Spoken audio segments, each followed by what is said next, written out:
Drage državljanke in državljani, faranke in farani, na referendum bolj potrdite podporo ljubezni za spoštovanje različnosti in za enakost se izrecite. Za vse družine vem, za vse, ki imajo srce, ne glede na to, ali je homo ali hetero, za vse otroke gre.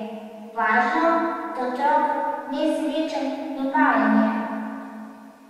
Ali kaj bolje vam, če vaš glas, željo, si nameni, da drugim ne privoščite, kar želite sebi. Če skupnih nadzorov ne morete nekom deliti, jih ni potrebno zadreti, uničiti ali umoriti. Bog nam je dal podaj svobodnega duha in da znamo ločiti med dobrim in zlim, a dobro kot univerzalni etični imperativ moraš in si dolžan zasledovati, dokler si živ.